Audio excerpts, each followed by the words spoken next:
Good morning, class 11.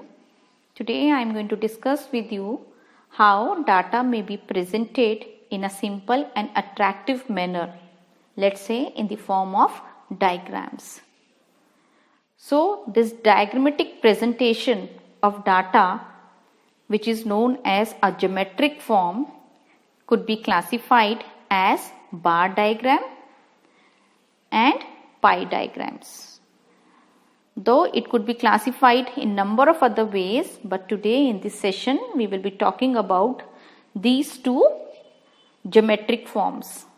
So the first one is the bar diagram.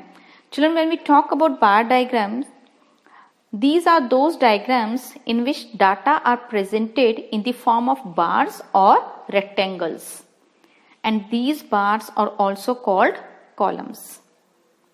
And you know that there are certain important features of this bar diagram, that the length or height of bars differ according to their different values of the variable. That is, their length may be more or less, but breadth remain the same. Then the bars either can be vertical or horizontal, but usually they are vertical. Then bars are at equidistance from each other, means the distance of one bar with the other is at same distance. And you know that all bars are based on some common baseline. So let's begin that this bar diagram could be classified into three different categories, and that is a simple bar diagram, a multiple bar diagram, and subdivided bar diagram. So if we talk about the first one, that is simple bar diagram. Simple bar diagrams, children, are those diagrams which are based on a single set of numerical data. That means the different items or values are represented by different bars. That means it has a single set of data. You all can see that such diagrams are known by the name of simple bar diagram. Now the simple bar diagram can be a vertical, as I told you, and the simple bar diagram can also be a horizontal diagram.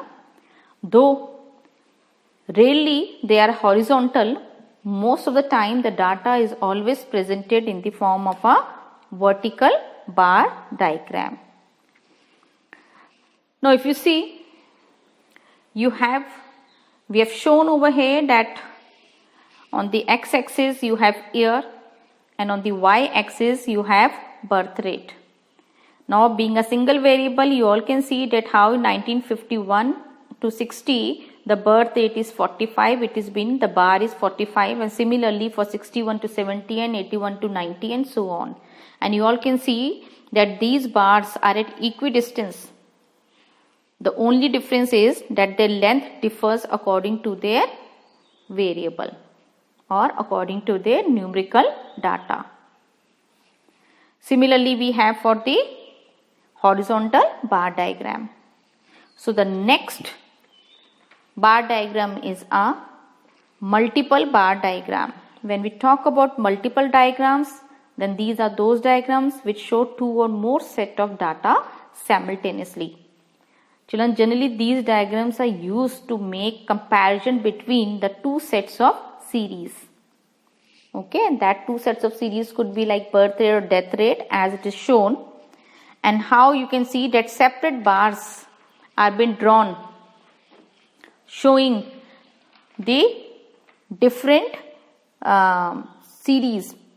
That is, on x-axis you have year, on the y-axis you have birth and death rate, and in the same year like 1931 to 40 we have two bars, one showing the birth rate, another showing the death rate. So this is that kind of a bar diagram where on the same diagram you are able to show the double or triple, let's say, numerical data. Then the last one, we have a subdivided bar diagram. These are those bar diagrams which simultaneously present total values as well as part values of set of data.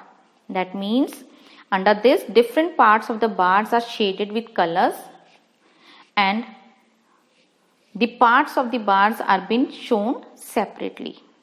Like you all can see, again on the x-axis you have air, on the y you have production, and how in 2010 and 11 in the same bar we have shown the hydroelectricity also, thermal electricity also, and at the same time even the total.